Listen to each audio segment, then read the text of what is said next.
Hello, Internet. Yeah, I've never done one of these before, but,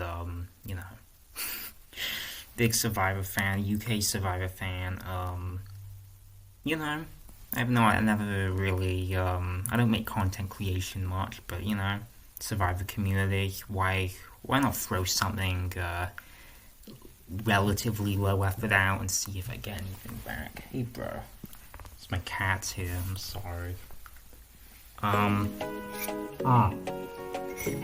I've been watching the show now for since Edge of Extinction actually was my first season, so that's really something. But yeah, Survivor twists and advantages, guys, not a controversial subject at all. Let's stop beating around the bush and let's get into this, guys. Tribe swap. So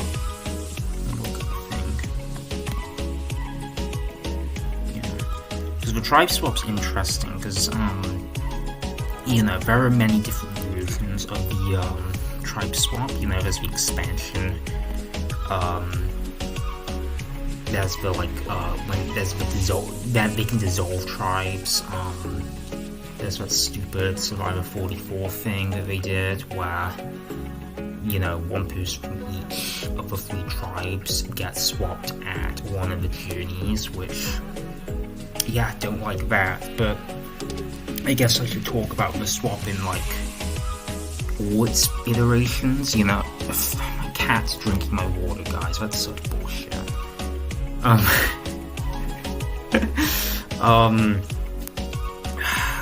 So the swap, pros, obviously, can you tell I've never done this, dude? This is not scripted, by the way. I'm just fucking rambling, dude.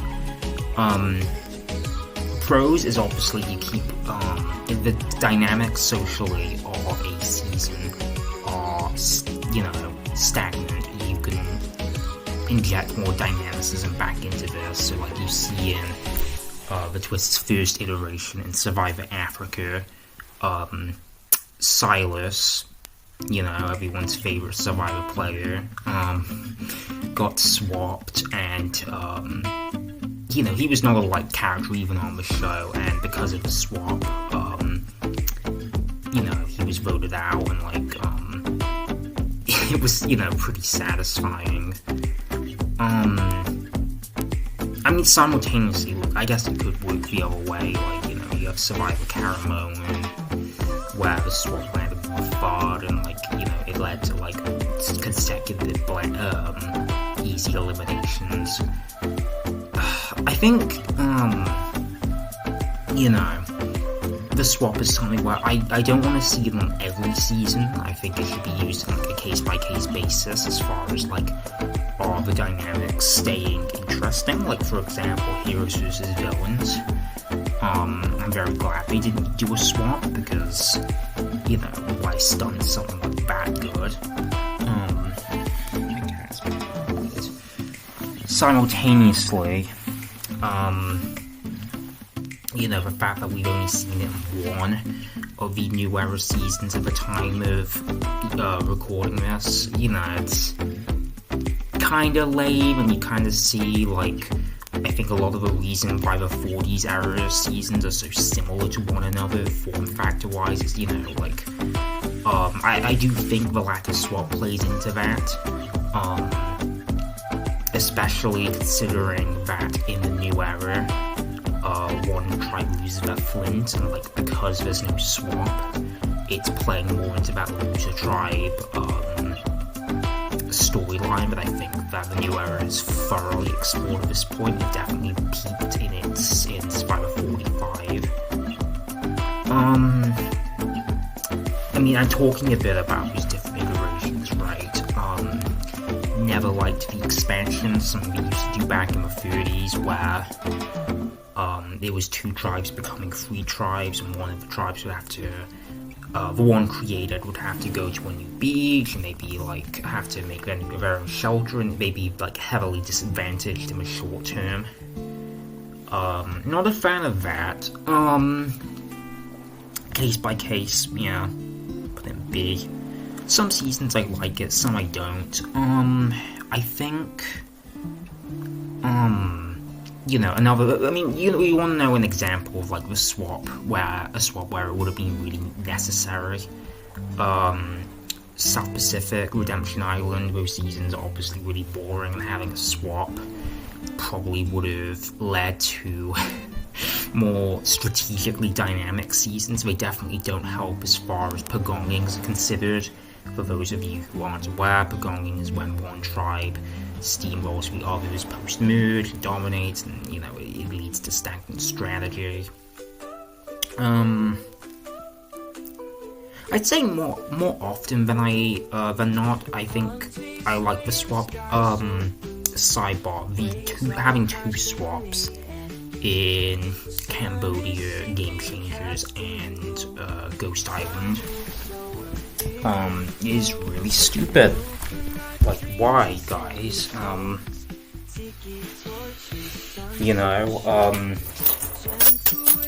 The pros of having a swap, as mentioned before, is to keep the strategy dynamic. Not only does having two swaps double the chance, this goes for the expansion too, not only does it double the chance of strategically active players getting swap screwed, so it de-emphasizes bold strategic play. But also, if you look at Survivor 36, it led to, players defaulting back to starting tribe lines, and that's where you get the bullshit fucking meme of "now really strong." Yeah, so I'd say, if we were looking at the tribe swap in its, purest form, I would probably put that in A, but it's gone through, several, iterations, and I'm not really a fan of all those iterations, so I think B is very fair. Outcast twist, so this was, probably the first really big twist since that fake merge in Survivor Thailand, which is it here? I don't think it's here.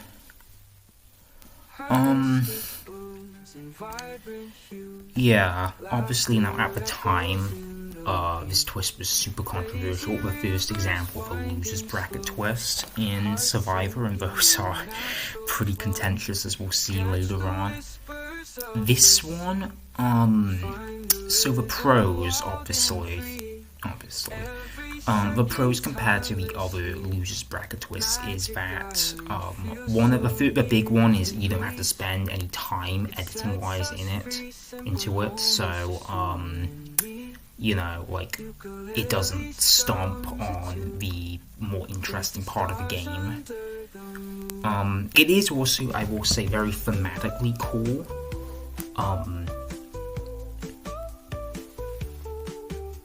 They got the pirates thing. It's let's make a third tribe and comprise it of all the people that have been made to walk the plank, so to speak, in the pirate themed season. Very cool. This twist is also bullshit and really unfair. So the 6 people who came back to the game for this challenge did, kind of infamously got to stay at a hotel. They didn't have to survive the conditions of the island, and they were obviously well fed, which, led to them winning the challenge. I mean, all 6 of them got to compete also. I will say another big pro of this twist I should have mentioned earlier is it happens at the merge, 2 people get back into the game, and once it's done, which, as we'll see, is a pretty big problem with similar twists.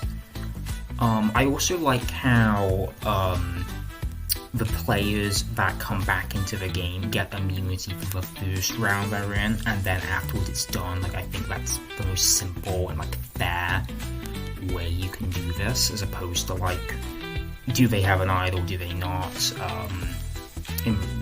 That'll come back later. Yeah, I mean, are we talking about it in the context of Pearl Island? Because I think if you look at the narrative trajectory of that season, it undeniably made it better. You know, Burton coming back into the game and teaming up with Johnny Fairplay, serving as like the main antagonists to Sandra. Or Lil was obviously a really fun and messy character. Yeah, are we ranking this in the context of the season it's in, or are we ranking it like overall, right? Like,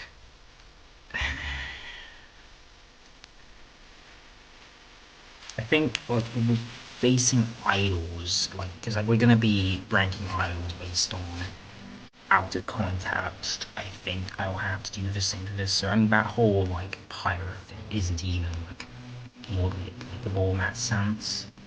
Let's see.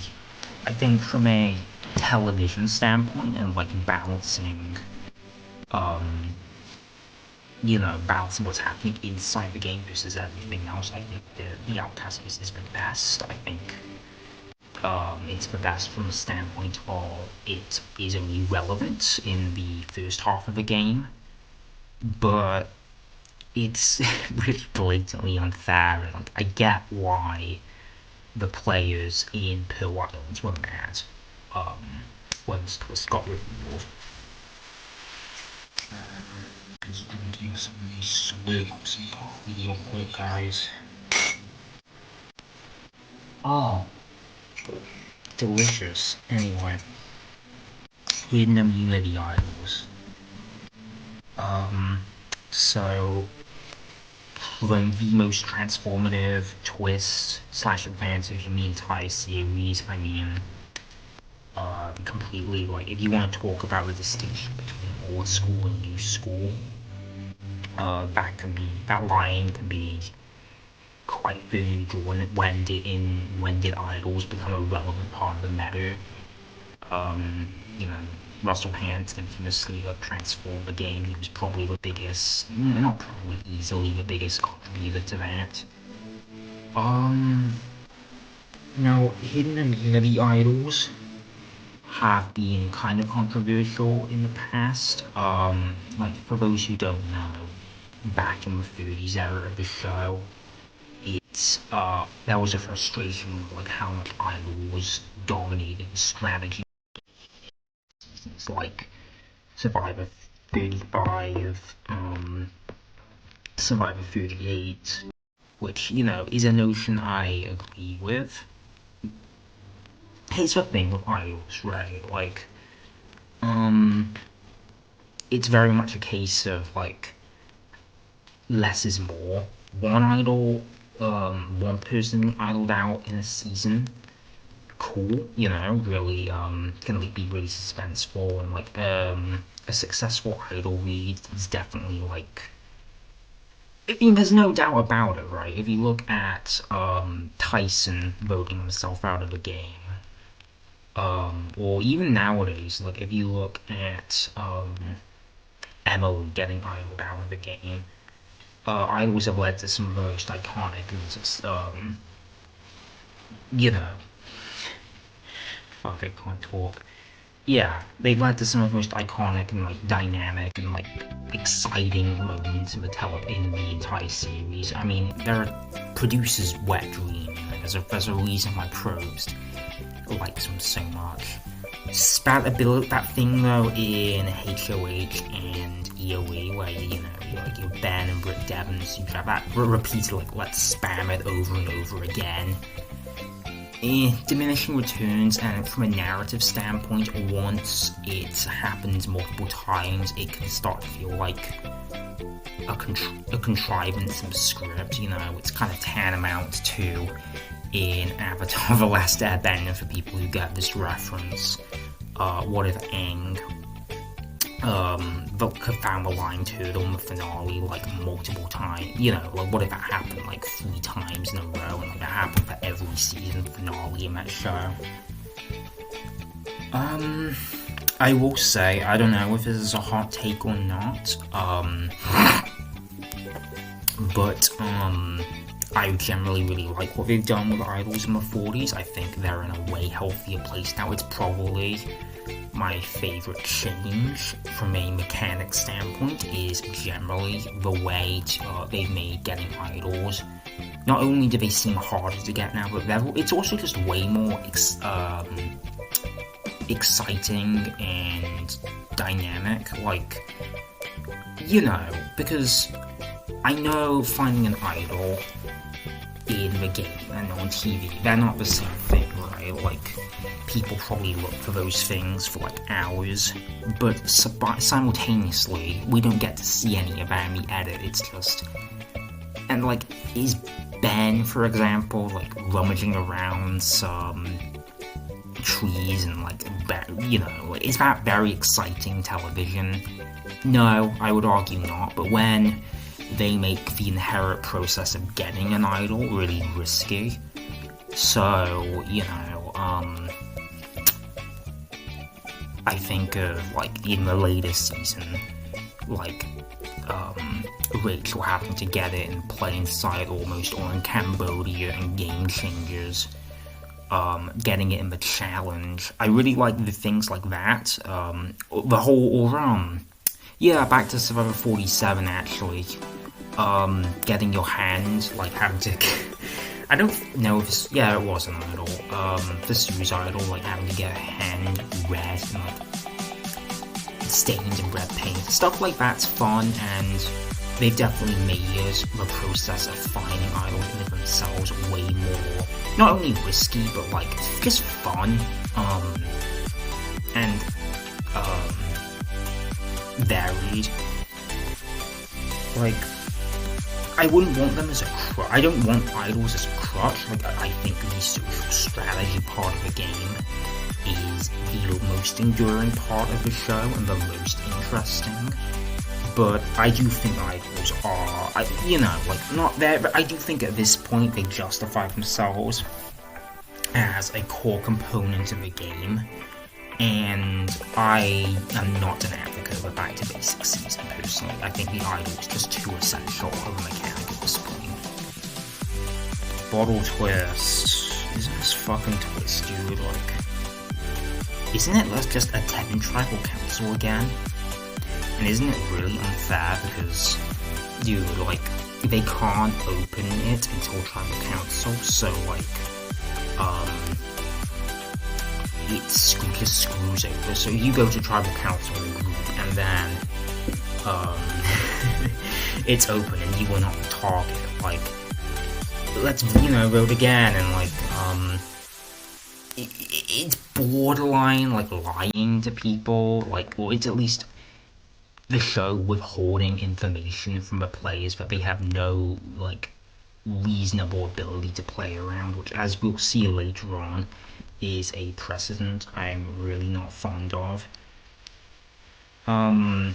It's bad. It's fucking bad, dude. Don't bring the bottle twist back. I'm at least, dude. Let me look this up.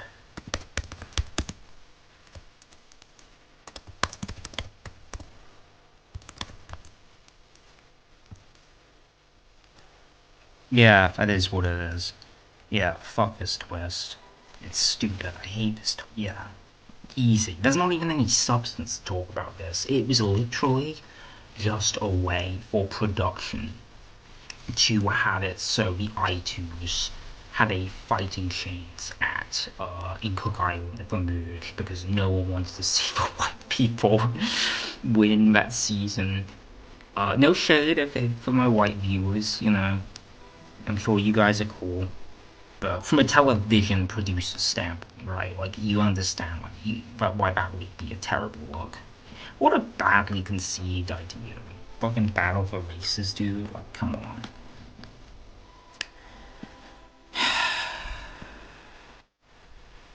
Come on. Like, get real, will you?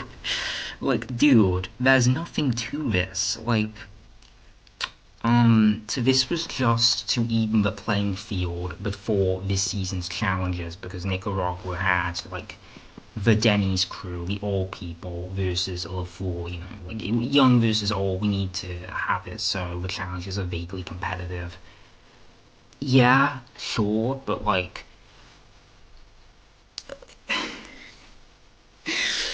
you put it on LaFleur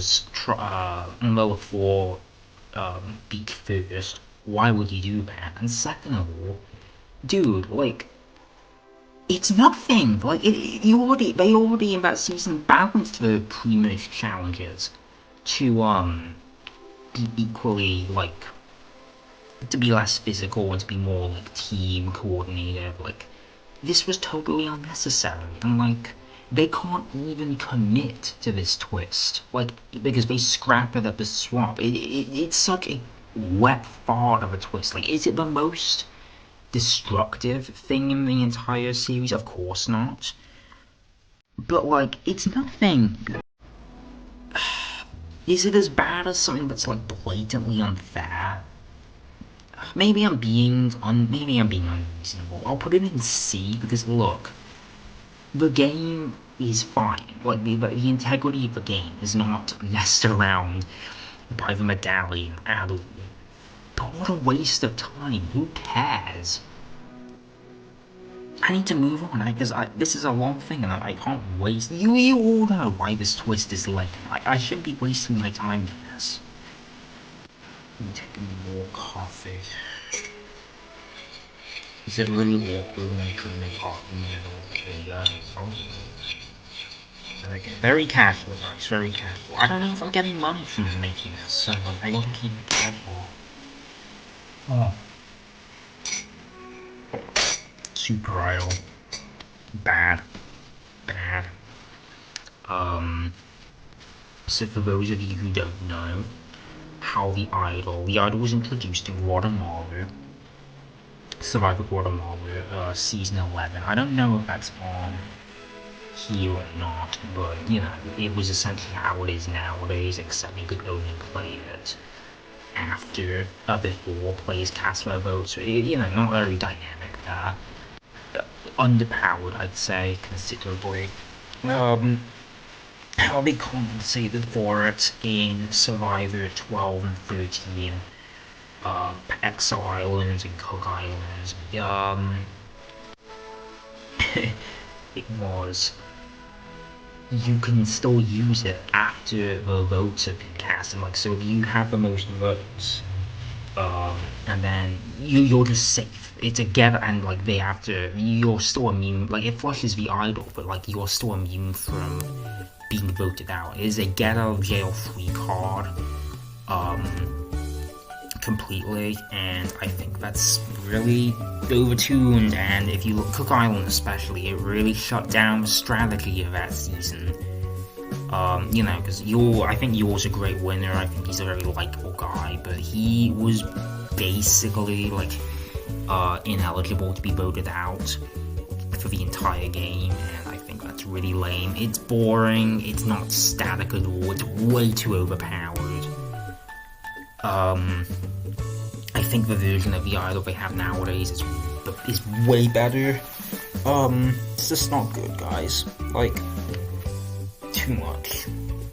I'm glad that they retired this version of the twist after its first 2 seasons.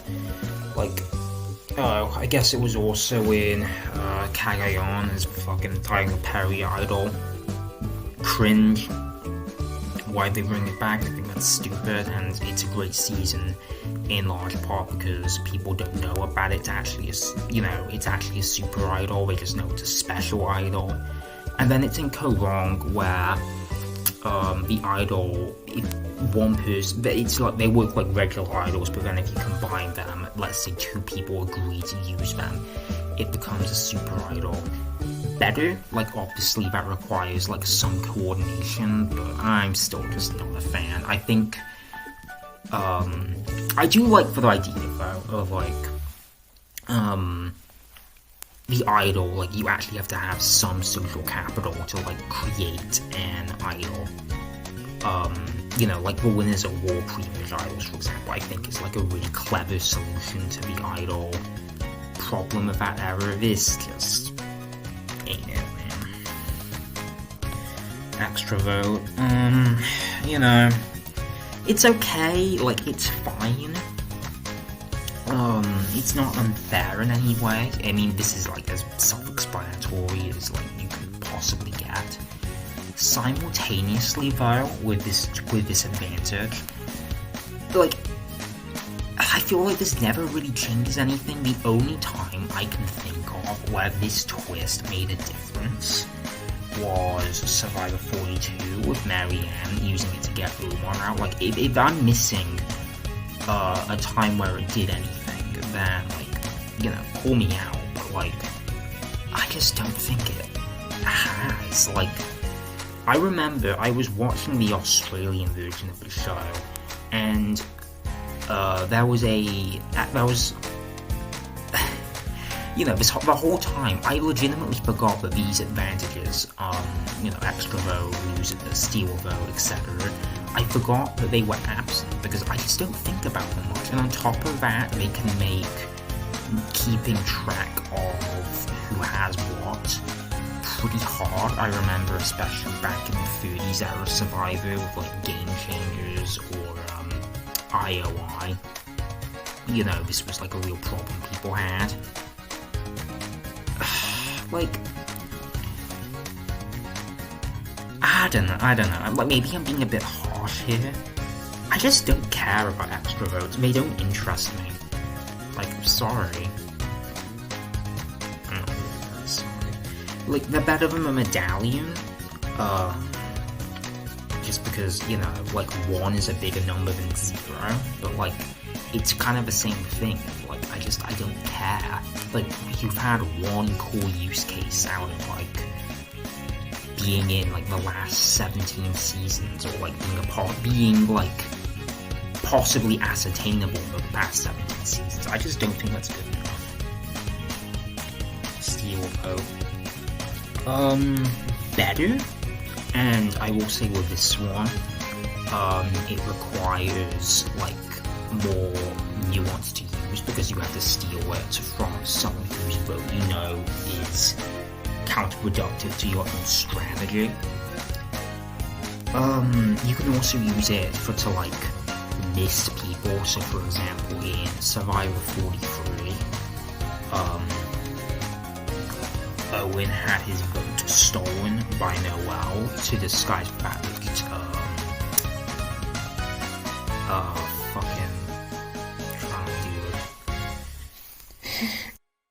yeah, James, sorry, dude. Third time recording that. So to steal a vote, you know, more nuanced. I do like how, it requires you knowing where someone else's vote is going. And again, from a balancing standpoint, considering how, like, nothing the extra vote can be, I do think that the increase in power is certainly warranted. Still just not that transformative though, overall. It's still one of those things where, like, if it's there, cool, can be used for some, like, tricky plays, but otherwise, like, you know, it's just not that impactful. I do think it's better though. I will give that one a B. Juror removal. Shit.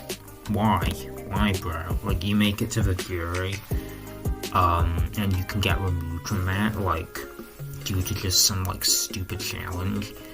And it's not even interesting, dude. Like, not only is it, like, really harsh to use as someone who's already made the jury and is already, like, you know, they've endured, like, however many days out there. You win a challenge and you pick someone who you obviously know isn't gonna vote for you. Like, I don't think that's nuanced at all. I also think, given its place in Co-Wrong, it's a real wet fart of a, like, finale. Like, you know, we're down to, like, the wire here. For a final challenge, we're just gonna remove someone from a jury. And, like, not only is it unfair, not only is it, kind of brain dead and like overly cruel. It's just not that transformative. It's not gonna come, like, very rarely is it gonna come down to a margin of 1 vote. It didn't in Wrong. It didn't in, I know this is an American tier list, but it didn't in Australian Survivor. I hate it. I hate it basically all around. Like, it's kind of on the same level as the Medallion and the extra vote, where it's not impactful enough, but on top of that, it's also really cool. And, like, because you could say, well, oh, like, make it stronger, but, like, well, that's just a precedent I hate. Like, I don't want, someone's sway on the jury to come down to, oh, well, could you win one challenge? Like, that kind of completely defeats the point of the social strategy part of the game, you know? Like, it's shit. I don't know what you want me to say. Bye-bye. See you later. Reward C, because it's the Medallion of Power again, dude. Like, this barely warrants a discussion. Like, it was in one season, it didn't do anything. It's actually just it's a bad move to use it, because it's just gonna make you look like a dickhead in front of everyone else. It's not powerful, it's not transformative, it's not interesting. Like, I guess it's, like, it doesn't really harm things, and I will say, it's very funny, like, the idea of someone's reward getting taken. I do think that would be really funny, but come on, like, get serious, yeah. Legacy advantage, no, boring, dude, like, so this was in Survivor it got started Millennials versus Gen X, and the last we've seen of it was Ghost Island, although it was alluded to in IOI. So the Idol, what's good about the Idol? It's a kind of a comeback mechanic that allows people in the bottom to, like, get their way back into the game, you know, and produced from a production standpoint, everyone loves a good comeback story, right? It's spontaneous, it requires a good read, and it requires knowledge of when to use it properly.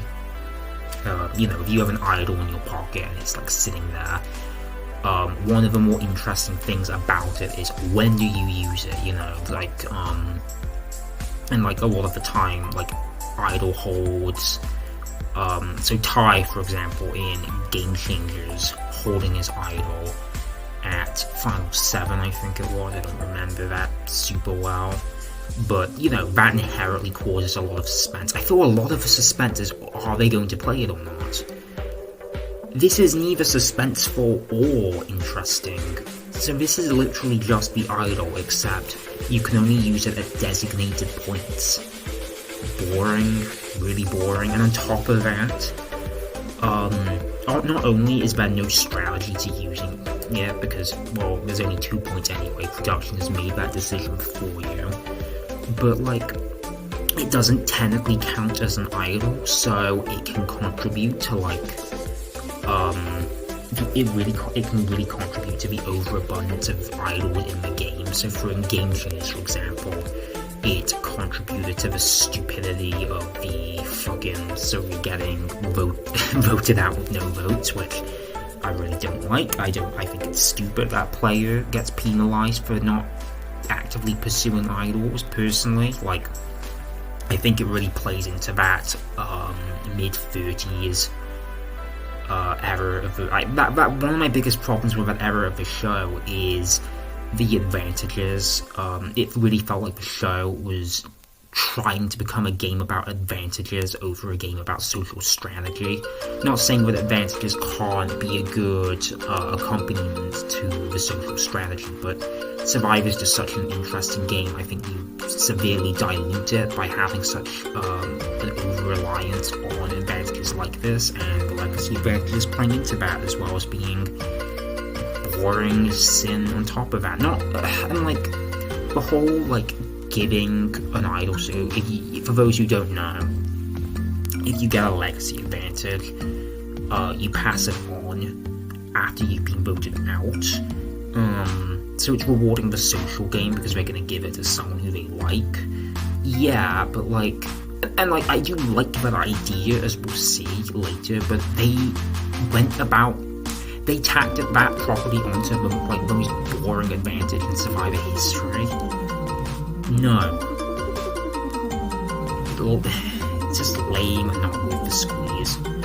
Vote blocker. Speaking of lame and not worth the squeeze.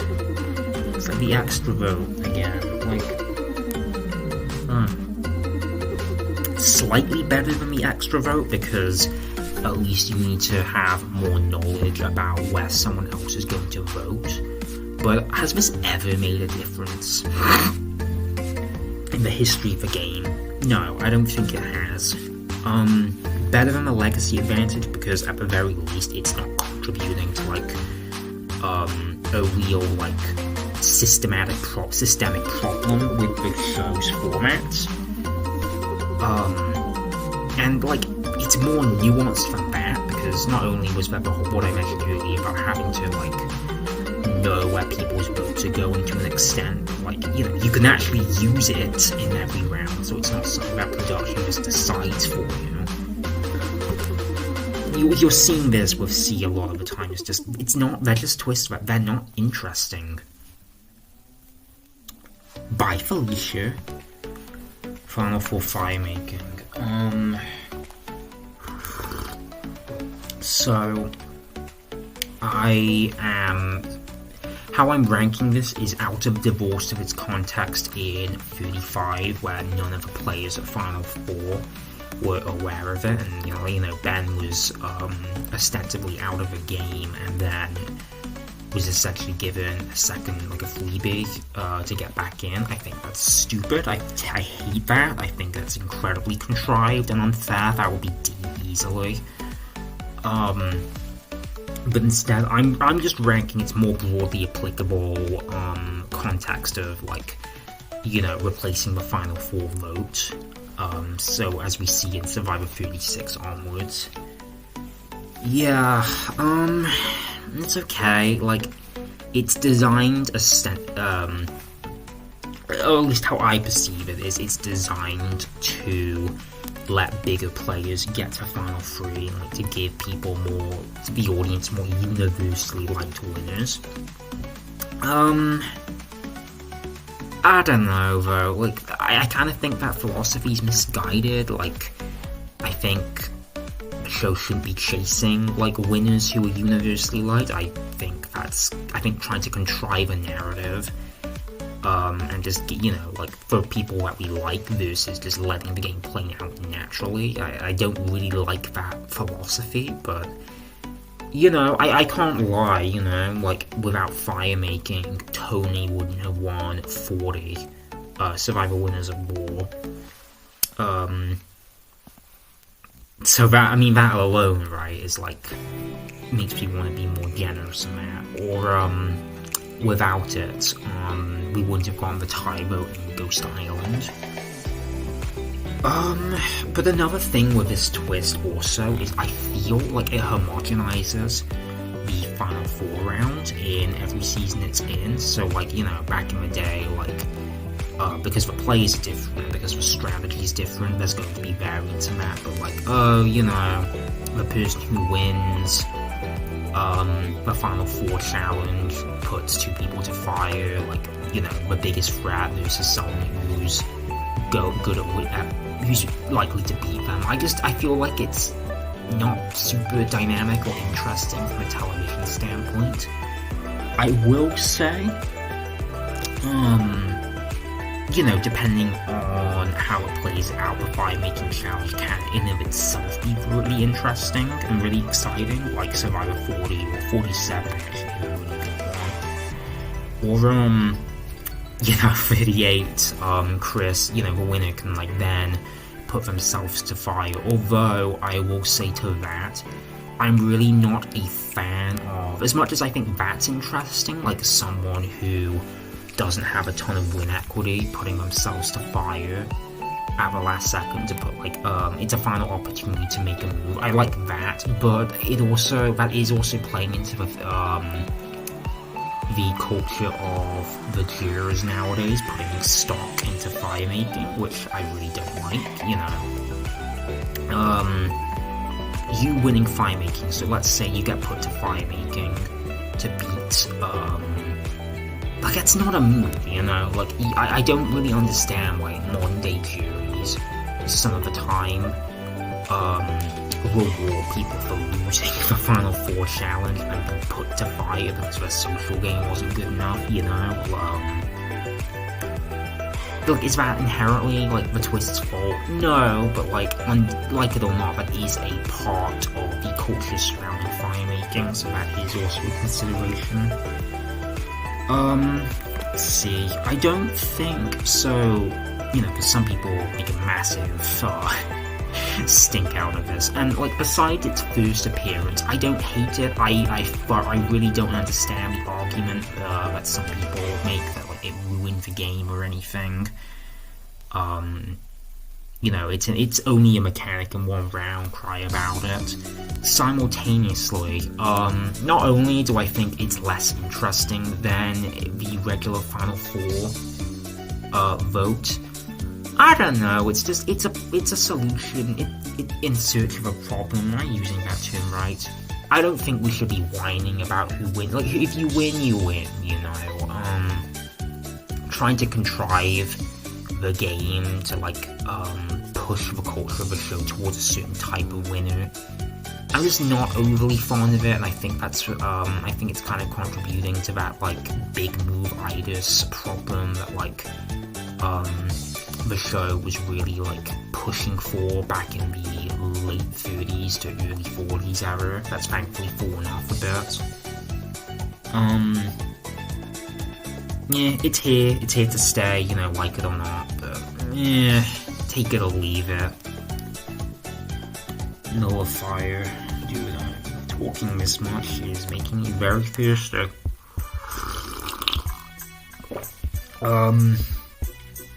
Idle nullifier. So one thing I do really like about this twist is, advantage I should say, is you have to correctly predict where the where someone's idol play is gonna go, or like who that idol play is gonna go towards. So it requires a good read from the user, which is obviously a good thing. It's pretty nuanced in that way. Simultaneously, you know, so in David vs. Goliath, they didn't even know this was a part of the game. So it's kind of unfair in that sense, and on top of that, like, back in that era of the show, I agree saying the idols had gotten out of hand and counterplay was needed. I don't think this is the most, like, interesting way of, like, you know, I'd rather see idols, nerfed because they're harder to get and they're more risky to get, as opposed to having a twist that may or may not be in the game, and that, like, let's be real here, isn't going to usually matter, because it's only going to be useful if someone knows you have an idol. It's okay, like, obviously 39, yeah, not such a great move putting it in that season. The idols becoming too spammable and too, like, seemingly easy to get. Like, I agree saying it was a problem, but, like, not really the solution that, I personally would hope for. Yeah. See, I know you guys are probably getting tired of me putting everything in C, but it's just how I feel, guys. Safety without power. I mean, I will say, okay, now we're getting somewhere. We haven't seen this twist many times, if I'm not mistaken.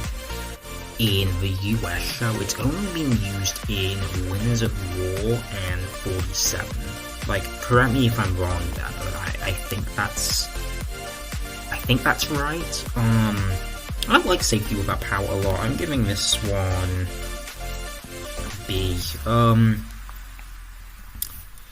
So, you know, you get, I mean, it's what it says, right? Like, you get, it played for you, or you play it for yourself, and you leave Tribal Council, but you can't vote.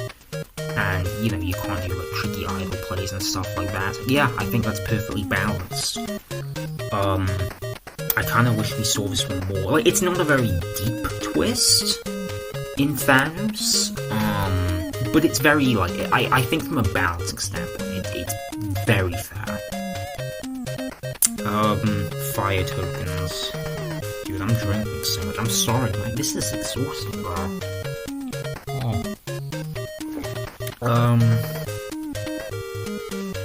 So fire tokens so far have only been in Winners at War Survivor 40, and how they worked were, you know, it was Survivor's attempt at currency, where everyone started with one and you could accrue them. Similar to the legacy advantage, players voted out of the game would have to will their fire tokens to someone still in the game. And you could buy stuff, you know, ranging from, like, peanut butter, which, you know, who's gonna fucking buy peanut butter, bro? But you could actually buy an idol, with fire tokens. I think the idea of fire tokens is very interesting. I think Survivor economy and, like, you know, implementing currency, I think it's a very natural fit for this show, and it's an idea, to be honest, I'd like to see them explore again. That's interesting to me. Its implementation in this season, not great, sadly, because, like, not only, like, were players not really given, one thing with this, in this season, one of the biggest problems is the players in the main game are not on Edge of Extinction, because Edge of Extinction was in play that season. They just don't have good enough stuff to buy for too long in, Survivor 40. Yeah, like, that's it, really. Like, for some reason, all of the broken stuff was buyable on the Edge of Extinction, and speaking of that, I think it's really, I don't know whether to penalize Edge or this twist for this. Yeah, I'll penalize Edge for that, actually. I'll hold off on that. Yeah, and also just because players weren't fully made aware of, like what their use case might be later on into the game. So you see Sandra, for example, you know, assuming that its, like, value would increase, and, like, you know, you making an uneducated decision based on the idea that its power, that the power might go up.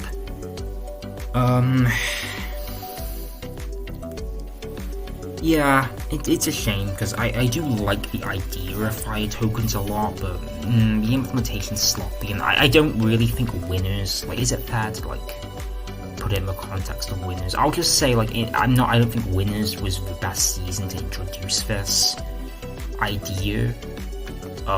You know, like, I think in this season the emphasis should pretty firmly be on the contestants and not, like, the advantages, and it's also playing into that thing of it kind of disproportionately benefits the new school players because they're used to playing the game with advantages, which, I mean, in general, Winners at War is too new school heavy, and I think this is just tilting the balance even further out of proportion. So I could rank it in essentially one of two ways. I could rank it from, like, the idea and, like, the potential of fire tokens, or I could rank them for what they were in Winners, and I think I gotta do it in the context of Edge, because, you know, we haven't seen it elsewhere, so I think it's only fair to. I know you guys are getting sick of C. I think it's C, because, like, great idea, but great ideas, sloppy implementation, and, you know, as far as great idea, yeah, you could look at that as, like, a lot of potential if it came back, but you could also look at that as squandered potential in the case of Winners, so Yeah, survivor currencies are great. It's kind of like the idol, what I said about the idol nullifier. Survivor currencies are a great idea, but this was not necessarily how I wanted to see it implemented. Extortion. Really unfair. Like, trust Tony of all people to make it worthwhile, but come on, like, so the people on Edge of Extinction who find it can charge however many fire tokens they want, otherwise Tony's barred from competing in the immunity challenge and voting. That's fucking bullshit, bro. Like, it is. I will say for this twist, I think this is more a tuning issue than the concept being inherently flawed. Like, you know, if they put a cap on it, like 4 or 5, maybe 5's too high, but 4 tokens, 3 or 4 tokens, I think that's potentially exciting. And I will say, well, one thing it does lead to is exciting TV. So, like, you know, you see Tony really having to scramble, and like it gives Tony a chance to really show off his social game. It almost makes you want to bump it to C. But I have to rank it for what it is, right? I can't rank it based on, like, oh, well, what if it was tuned differently? The version of it we saw in Winners of War was just really unfair and, like, really overly stingy. Like, you know, if, let's say Survivor 50 has Edge and Fire tokens, I'm not against seeing it bring back, but put a cap on it, for God's sake. Like, dude, come on. 50-50 coin. So this was only in 1 season. This is only in Winners of War, and, like, again, so how it works is it's like an idol, but you have to flip a coin together, so like the odds are 50-50. I just don't think this is very essential, to be honest, and not to mention, it's also kind of got the legacy advantage problem of, because it's not technically an idol, it allows production to flood the game with more advantages, and like, you know, it just bottlenecks, especially the late game, with advantages too much for my liking. And on top of that, I'm just not that interested in it, personally. Like, I don't know, because we're gonna talk about an advantage that is a similar premise to this, but I like a lot more. Does it ruin the game? No. And, like, it's got more agency than something like, the legacy advantage, because, you know, you can play it whenever. I'll do C. Like, it's fine, but, like, you know, it's one of those where you could remove it from any season it's in. I really wouldn't lose any sleep about it. Sean the Dark. Meanwhile, I really like Sean the Dark personally. I know this is a bit of a contentious one, but because this is a mechanic starting with 41, where until final 7 is generally the last time you can do it. You can roll it at the expense of your vote at Tribal Council, and what it does is give you a 1 in 6 chance of total immunity. So this was designed to be like a real Hail Mary last-ditch effort thing, and I know to some people it doesn't come up enough. We've only had 1 successful Sean the Dark play where it actually mattered, Survivor 45.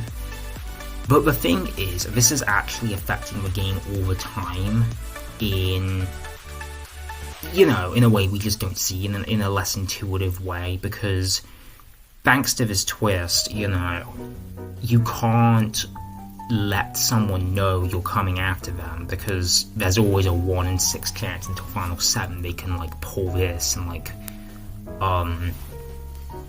you know, get immunity. So you have to, it means players have to be very careful about throwing names out, which I do think is good for the social strategy of a show, I think you should be penalized for throwing names out too haphazardly. And it costs a vote. This is like real. Like, you do not want to use this most of the time. But it's great that it's an option. It's not free though. I think that vote thing not only is for the potential power of the advantage a really necessary balancing mechanism. As we haven't seen this pay off, but if you look at Survivor 44 and what Matthew was trying to do with it, and like disguising the intention of his vote by like playing it when he didn't need to, I think stuff like that's interesting, and I think it's something worth exploring. And for those people who are like, oh, it's not like transformative enough, that one time where Caleb pulled it out in 45 and, it derailed the whole tribal council, that wouldn't be nearly as hype without 5 seasons of build-up and B. I don't know, do I like the idea of, like, an iteration of the show where everyone essentially has a built-in 1 in 3 chance, let's say, of being saved, people spamming this all the time? Not really, no. Another thing I do like also is it's kind of got the fire token idea of, it's something that players could always barter with as like a sign of a show of trust, which I like. We haven't seen that like come into total play, but I think that's actually an underutilized strategy, is giving other people your shot in the dark, because it's a way of like accruing trust without giving up something too powerful in return, right? Theoretically also, I think Jeff has said in his podcast that like one player could play their shot in the dark on someone else, and like, I don't know, I think like the idea of where its meta could go is interesting. It's something that, it's a twist that I already like, but has a lot of potential to be pushed in some really interesting directions. Like, it's not as transformative as the Super Idol, obviously. Fucking Super Idol idiot fucking voice. It's not as transformative as the Hidden Immunity Idol. I probably shouldn't vote on potential, but I do like it. I was genuinely contemplating A for a second. I don't think it's like transformative enough to be A yet, but I think it's got real potential to be A if like the meta gets pushed far enough. Knowledge is power. It's a twist in a game about deception that forces people to tell the truth, which not only do I think is kind of lame, but as we saw in the 3 times it appeared, this twist is way too overpowered. And because of that, every time someone has it and people know that, they are targeted. So actually having it is a pretty major disadvantage if it gets out, which again, kind of backwards. It's not that complicated, to be honest. I get this is like kind of them doing the idol nullifier thing again, and it's an attempt to nerf the idol. This is not an elegant way of doing it, in my opinion. It's kind of against the spirit of the game as far as, like, whether it takes people's autonomy away as far as whether they can lie or not. It's too OP. If it's a known quantity, then it's actually a real curse to have. Hourglass twist, easiest fucking D of my life, bro. This is terrible. I think this goes without saying why this is bad. So in the first 6 seasons of the 40 era, the show had something called Murgatory, which I don't think that's on here, but how that worked was half the people essentially at the merge would become immune if they won a team-based challenge. And like, that already is kind of like, skating on thin ice for me, but like, you can't really argue it's unfair. It's just kind of unbalanced and like similar to Final Four firemaking. Actually, it leads to repetitive results, and also kind of encourages players in the mid game with like this and like the split for tribal council afterwards to play overly conservatively, in my opinion. But like, you know, that's not what's at discussion. What's at in discussion is this thing, which flips the game unbeknownst to the players, where the winners of that challenge now get immunity taken away from them, and the losers now get immunity. What a stupid idea. Like, so we're punishing people for winning a challenge, and we're not going to tell them anything. This is a lie, you know, like, like Danny and Sydney were right, dude. This is a lie. Like, you lie to your players for the sake of a gotcha moment. And because the whole thing is kind of predicated on, so the players split up and there's one person who has to go to Exile Island, and they are the one ultimately who makes the decision of like who to give immunity to. If they use it, they get immunity themselves. Well, there's no debate, dude. Of course we're gonna get immunity versus no immunity. I don't know, it's kind of a tough decision.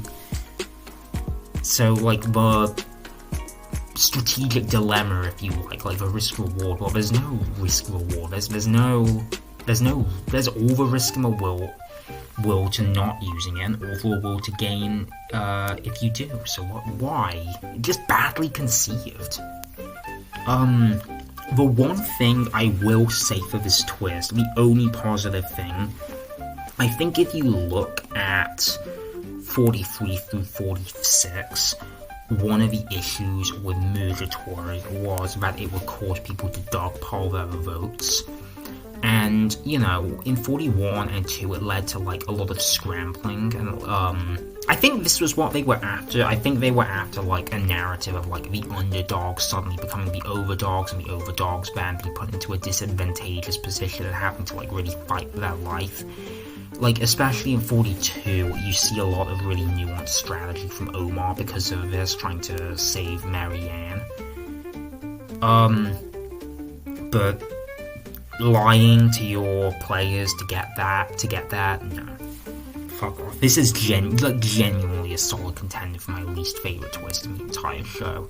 It doesn't even make sense thematically, dude. Like, change history, yeah, but like it's an hourglass. We should be going back in time and we should be running the challenge back, right? Like, why does it swap who wins? That doesn't even make sense from like a time travel standpoint. Fuck off. I'm glad Jelinski threw you. Do or die. Oh god, fuck me, bro. Well, it's shit. Like, so at Final 7 in 41 and 2, the players were faced with an ultimatum. You can compete in the challenge and win, but if you do, the worst performing person in that challenge would have to do something called do or die, where they'd have to do a special challenge, tribal council, and if they failed the challenge, they would be eliminated without a vote. Already not a precedent I'm particularly fond of. I think the penalty for losing is really harsh. Whatever. But then, like, on top of that, dude, it's not even, like, the challenge is just shuffling a couple of boxes around, and I've heard some people try and defend it, like, oh no, there's actually, like, rhyme or reason, there's like some sequence that people, you know, that is actually based on. Like, dude, like, your regular schmo, like, playing in this game, no one's gonna know that, only nerds know that. Like, fuck off with your whole sequence thing. Really, guys? Like, shuffling boxes? When I heard the prospect of a challenge at Tribal Council, that was exciting to me, because I think, you know, I kind of miss that era of the show where the challenges were a bit more freeform and like you could have a challenge like at night in front of a jury. I think like, but I don't know. I thought it was an interesting change of pace. This is like really lame, and on top of that, dude, the cherry on top of this shit sundae. If you win, which there's a 1 in 3 chance essentially you go home, it's playing the odds. You get to keep your vote, so it's actually advantageous if you're in a bad position in the game to lose the challenge on purpose to get and then participate in this, because it's just shot in the dark but better. Like, your odds are better at surviving. You don't have to burn your vote. It seems like a wild oversight to me. I hate it, bro. Like, I think there's something to the idea of, like, if you're in a bad position in the game, you can, like, risk participating in a challenge, and, I think there's something to the idea of players getting penalized. Like, you can choose to participate in a challenge if you're in a bad position, but if you lose, you get penalized. But not only is the penalty way too steep, the challenge is lame. There's a loop. They made a really obvious loophole with like the results if you win. Nah. Like, okay idea, everything about it. Besides that was terribly handled. Advantage amulet. I really like the idea of the advantage amulet. You know, this whole if we keep you in the game, because it's like, it's essentially 3 people get to share an advantage. I think it's an extra vote, but for every person whose vote taken out, that advantage increases in power. They changed it a bit in the 47. I kind of forgot how, but the problem with this though is because all 3 people know that someone else has it, they're never gonna that whole are we gonna work together or not, they're never gonna work together to use it, dude. They're gonna do one of 2 things. They're gonna, you know, cop out and all use it at the same time, like we did see in 47, or one person is just gonna vote the others out anyway, and it's gonna become yet another idol that could potentially bottleneck the end of the game. It's tough, because I do like the idea of, like, a twist that encourages getting greedy and, like, targeting other people. But simultaneously, doing so because it's a known quantity is so risky. You often see people, like, steering away from that sort of decision making. I do like the idea, though, and, like, it's pretty balanced and fair. It's a bit of a shame, to be honest, because, like, I think inherently, maybe it's just the people we've gone, I think with a cast that's very, like, that's not risk averse, I think this could really go somewhere, but it's just not enough incentive right now, for people to turn on each other. Back in the 30s, this could have honestly, though, been its own, season spanning gimmick, you know, like, buff the power a bit as far as, like, push the ceiling on how powerful it can get a bit more, and there you go. I hope, given how underwhelming it was in 47, they don't retire it. The idea is good, and we haven't seen it play out in practice, sadly. I wish we did, because I do think it has, I think the idea is really interesting, and I think we could see it really take off. It's just sad that right now, yeah, not so much. Beware advantage. So this was back in the early 40s. It's not really a thing anymore. It kind of is. So you find an idol, an advantage, and there's a stipulation tied to it where you have to do a task, otherwise you lose your vote. Yeah, they love taking people's votes away nowadays, which, I have opinions on that. Well, this is tough because it's nebulous, right? Like, not only did we kind of talk about this with the idol, so it's kind of, you have to judge it in that context as well. Its form varies a lot between seasons, so in 41 and 2 you had to say like a silly phrase, which, cute idea, but it's too obvious and too out there. I think every one of those seasons clocked immediately what was going on, so that kind of was dead in arrival. And then in 43, people had to collect beads from everyone's bag, and if they couldn't, they'd lose their vote. I like that. It definitely, in the episode of 43 where Justine went, I believe, it definitely injected some tension because Cody picked it up and then he had to quickly get everyone's beards from everyone. Starting with 45, every beware advantage generally on each tribe differs in how you get it, which I really like, because one of the problems with 43, as much as it's a good idea, is once you've seen that scenario play out once, you kind of see in all you need to see. I like do the cages count? I say they do, and I really like the cages, personally. I mean, we'll kind of get to that later, but sans them giving you a fake idol to make. I like the beware advantages, actually. Like, I don't love every version of it equally, but I think generally is like, yeah, I think advantages should be risky to get, and I think that beware advantages generally pull that off. Choose your champion. So this was only seen in 43, and how this worked was, Cody was allowed to bet on another player to win that, a post-merge immunity challenge, and if they won, he would get immunity. I think this is a really interesting idea. It's not super transformative again, and, I'm not overly fond of the fact that it's like a known whether or not. Yeah,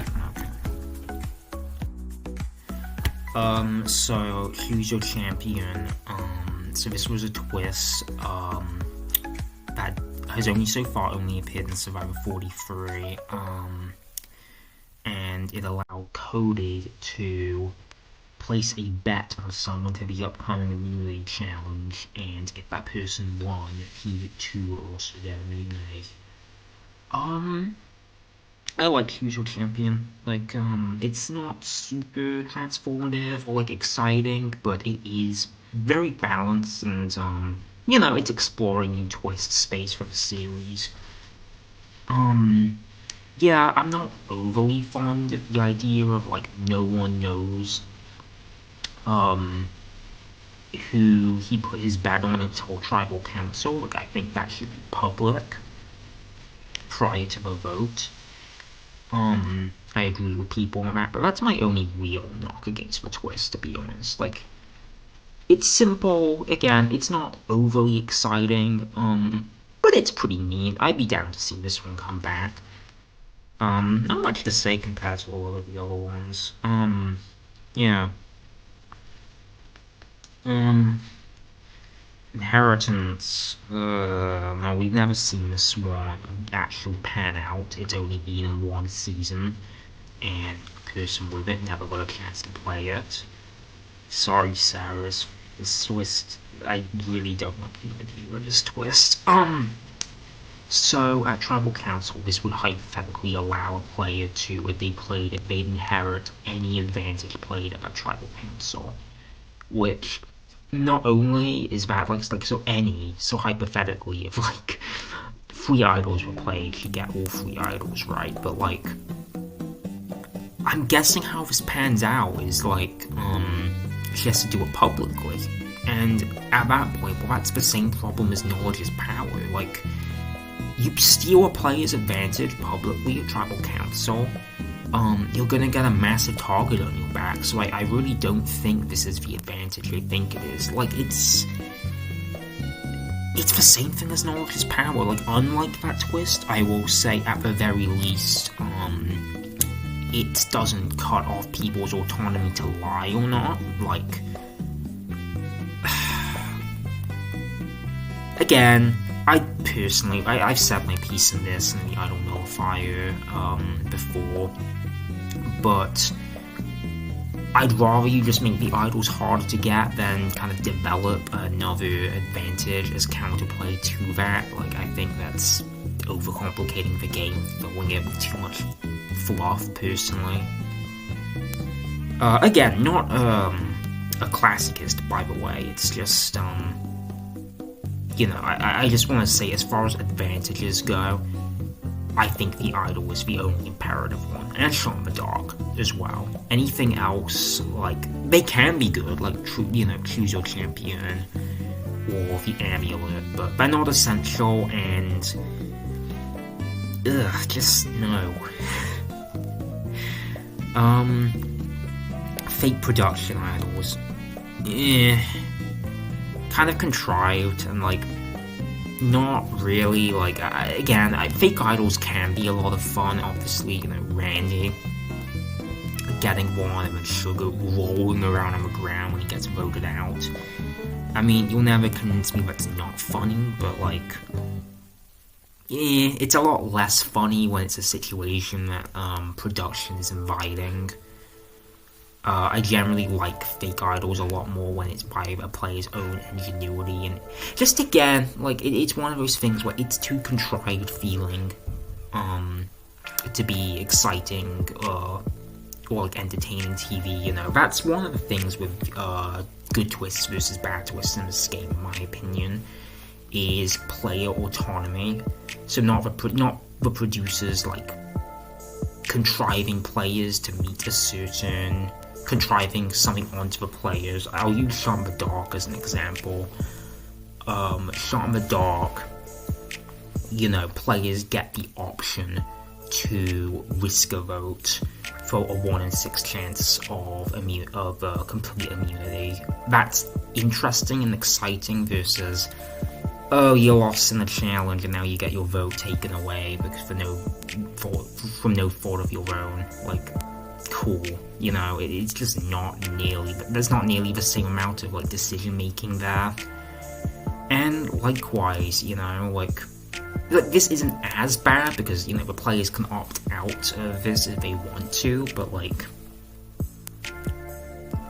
it's cute, you know, like, you know, obviously, like, fake idols can be funny, but not to mention, actually, what's worse than that, and what actually kind of makes me want to knock it down to D-tier, the whole risk of this version of the idol on paper should be that it's public knowledge that if it's been taken or not, right? Like, doesn't this kind of completely defeat the whole risk part of this risk reward, of this version of the idol's risk reward? You know, yeah, really not a fan of that, actually. I wasn't even thinking about that. Like, what's the risk? Like, there's still some, obviously, because, you know, it's going to take more time to replace it, but, like, control a vote. I'm not trying to bully 44, dude, but, like, why, dude? So this happened, this happened during the split tribal council, when, and because Bruce got evacuated, and because they had an odd number, how it worked in this season was that only one group went to tribal council, and the other group, you know, because otherwise they'd be doing nothing, they got the chance to look for an advantage, and that was control a vote, where Heidi got to hijack one of the plays. It's essentially a steal a vote, except, yeah, actually, come to think of it, really, other than, it's just a steal a vote?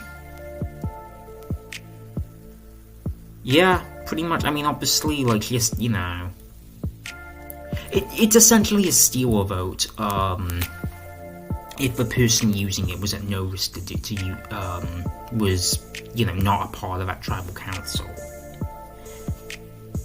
And what's really, in this season, like, it doesn't make, well, it's never gonna come down, even with margins like this, where there's 5 people voting, one vote just isn't gonna make it a sufficient difference. It didn't this in 44. Furthermore, it's another scramble situation that it made the winning team get into, and by that I mean, like, oh, there's an advantage in the jungle, go look for it, which I think in the mid-40s was an VC chose over-reliant on anyway, and I just don't think it's very interesting, and it's a waste of time in the edit, you know.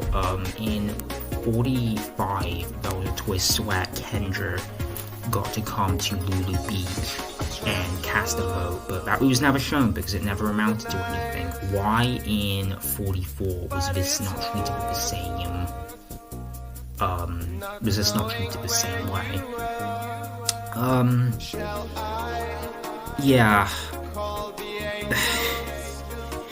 Just why? You know, I will say, unlike, and this kind of will revise the tier list a bit later, because now I can kind of see everything in relation to one another. It's not detrimental on the strategy of the game, really. Like, and you could, for example, you could edit this out, no problem, and we'd be fine. I think, yeah, I gotta be consistent, and by that virtue, like, if it came back, it's a C tier, like, it's not really its fault that the editors wasted time on it in 44, when it didn't matter, but if we were rating it based on the one scenario, it did actually appear in FD. Timed idols, not to be that guy again, I don't like it. So, you know, everything I said about the legacy advantage, it's bad again. Like, why, A, flood the game with more advantages and, like, create more scenarios where it feels like the players in the game had very little realistic chance of counterplay, and B, well, it's not, you remove one of the most interesting parts of the idol, that being the spontaneity and, like, a player needing a good read to play it in the right round. Like here, like, oh, like, you know, you can play it in the next 2 rounds. Okay, why wouldn't you? Like, in 44, not to bully 44 again, but at that swap that I memed on before, like, when Josh, Carson, and Jamie were sent to different tribes, and Josh was, you know, the consensus because of that, and that, you know, that would be really unfair if it was just like, oh, go to a different tribe through no fault of your own and, like, be on the bottom. What they did to compensate was give everyone a timed idol that was only good for 1 round. Yeah, why wouldn't you use it? Like, you'd have to be the biggest idiot in the world not to play it at that point. No, just keep 3 or 4 idols in the game that you can already they're already replanted. Like, that's more than enough, and, like, you're just diluting the most interesting part about the idol. Imagine a situation where in Heroes vs. Villains, during the round where Tyson goes, because he kind of idols himself out of the game unintentionally, imagine a situation where Russell had to play that idol back around. You know, like, not nearly as exciting as compared to, like, what it was in the actual season, where it was 5 episodes of build up leading up to that, you know. Yeah. They've generally phased timed idols out of the show, and good. The only time I kind of like this idea is in 47, where the idols are timed from default, and then you can choose to, like, put it back at the, is that how it works?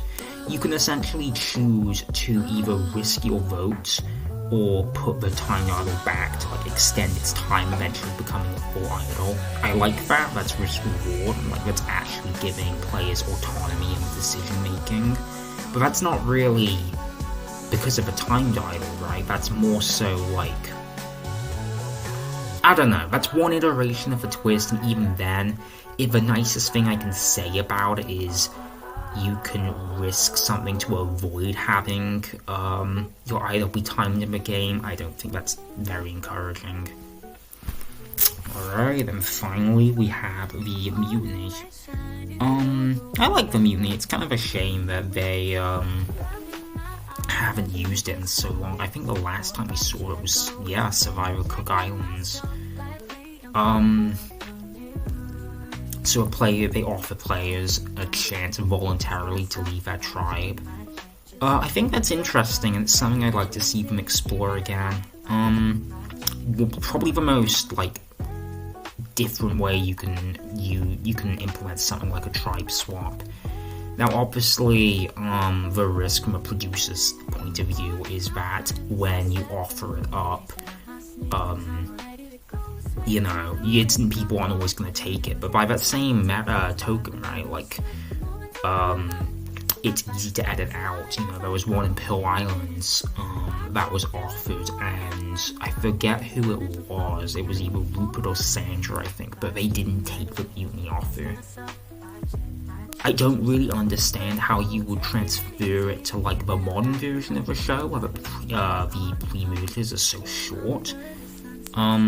But I do like the Mutiny. I think it's pretty nuanced, you know, and it's obviously a risk, because, like, you know, if you're a player who's mutinying it, it's likely because you're at the bottom of the tribe you're on now. But by the same, you know, at the same time, it's risky, right? Like, you're putting a lot of heat on yourself for doing so. Like, you're burning bridges, you're putting yourself potentially in the bottom of a new tribe, so it requires some weird as far as feeling. Like, it's risk versus reward, right? Like, do you take the risk of swapping, even though it could put you in an even worse position? I'm giving Mutiny a B. And then, so the final tier list, because now that we can see it all out there, I think, yeah, S, because the idol was super important and iconic, and I think, like, if you look at everything else, just every other twist isn't quite bringing it in the same way. I think what's the distinguishing factor would be probably, like, importance and longevity. So I think because of that, I'm gonna put Tribe Swap, Shot in the Dark, and that's probably it, yeah. Because those two are, like, actual mechanics that are, like, transferable to every season of the show. Not to mention, I mean, one can be an essential save in, like, really bad seasons, right? Like, if Redemption Island or Thailand or South Pacific had a tribe swap, they'd likely be better seasons. And this Shot in the Dark also has a lot of potential that, you know, and maybe we shouldn't judge it based entirely off potential, but I do think that's something to that, as far as I'm personally excited to see where the meta of Shot in the Dark goes. Whereas these, I think what the commonality is with all of these is they're one and dones, they're cool, they're novel, they're interesting, but they're not essential mechanics of a show that could, like, determine a season's outcome, or could be really informative to, like, the tapestry of the show's strategy. And then, alright, what do we got here? This is mainly just not essential stuff, really. You know, I'm surprised Redemption Island and Extinction was on here. For the record, both of those, just quickly, Redemption Island, if it was 22 and it was 23, D-tier, really boring, and, like, yeah, very dull in execution. For Blood vs. Water, that would actually be a C, if not, potentially even a B. Like, I think they still probably should have ended it at the merge, because for those who don't know, a player can get in at Final 5, which is definitely too late. But not only were the challenges more team-based, and not only does Blood vs. Water make it just inherently way more, like, the dynamics way more interesting. A really stupid thing that 22 and 23 did was they only let 2 people attend the duel, which I think really stunts whatever impact this could have. Like, imagine a scenario where when Russell gets voted out in Redemption Island, imagine if Rob was on the spectators bench for that duel. Like, wouldn't that, like, you brought them back to have a duel, so to speak, and like they don't even interact with each other once in the season. Like, why would you why would you snuff out a chance to do that? And then EOE would be, yeah, because I started with EOE. I don't hate it as much as some people do. Like, I think there's something to, like, I think my thing with EOE is if it ended at the mood, I think I'd have no problem with it, really. It's the fact that it ends at Final 6 and a player can essentially just completely forego the main game and get to the end and, like, legitimately, like, you don't have to betray anyone. You get to hang out with the jury, which is, like, broken as all hell. In Winners at War, you actually get rewarded for being that earlier because you have more time to accrue fire tokens, which feels like a really blatant oversight. I don't like Edge of Extinction hot take. I don't hate it like some people do. But it's really unbalanced, and not to mention, even from a storytelling standpoint, right, in which I think it has a bit more merit. Yeah, but it also eats into the time of the show, which is especially when the show was 40 minutes, for those who don't know, 45 onwards, this show became, episodes are now 60 minutes, so, you know, way more time to tell your stories, but, like, in EOE and Winners at War, this thing really ate into the confessional time, and, like, probably made the editor's job for the main game way harder.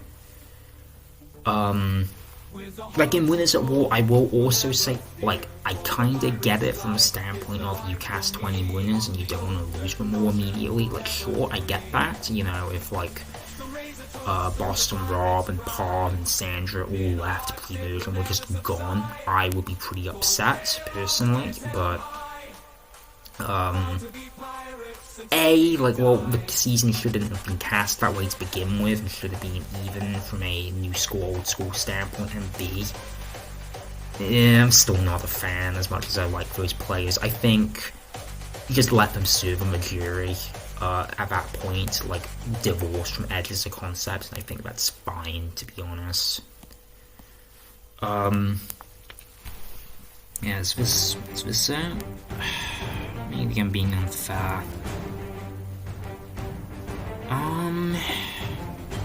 I think what I'm gonna do, actually, I think I'm gonna add a new tier.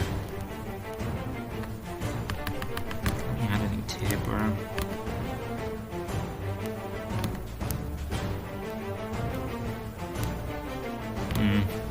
Because D doesn't actively describe all of my feelings towards some of these. Like, stuff like Lexi Advantage is not as bad as these other stuff. I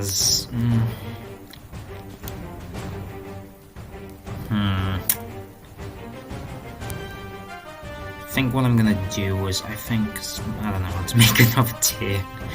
I will move this up, and I will move these up as well, because these are boring, right? But, like, they don't, they're not really like, to an extent, right? They're hurting stuff, but, like, I don't think you can compare them to this, because all of this is, like, you know, really bad. I mean, if I had an F tier, Bottle Twist, Jury Remover, and the Hourglass Do or Die, those would all be down there.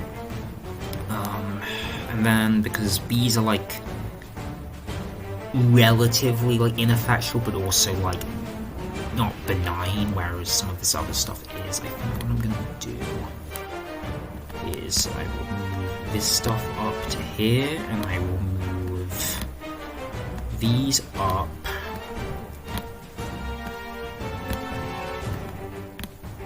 And then I will move...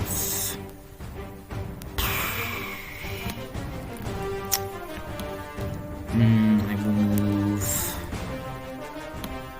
these... That's about it. 50 fire making. I don't hate. It's like, can I compare fire making to some of this other stuff?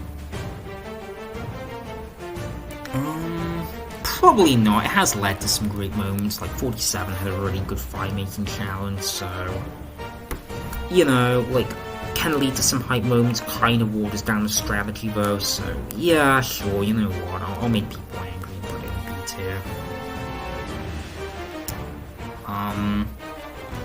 Will I? Yeah, okay, and that's it, everyone. Yeah, again, I'm surprised stuff like Edge of Extinction and Redemption Island went on here, but, you know, I've already been, this voiceover footage has been going on for, like, an hour plus, so, hey, let's work. Yeah, this is just an experimental video, you know, if this gets traction, then cool. If it doesn't, then I'll cry myself to sleep, guys. So anyone who's watching this, do get the word out, tell people about this, because otherwise, man, cancel Christmas. Bye bye.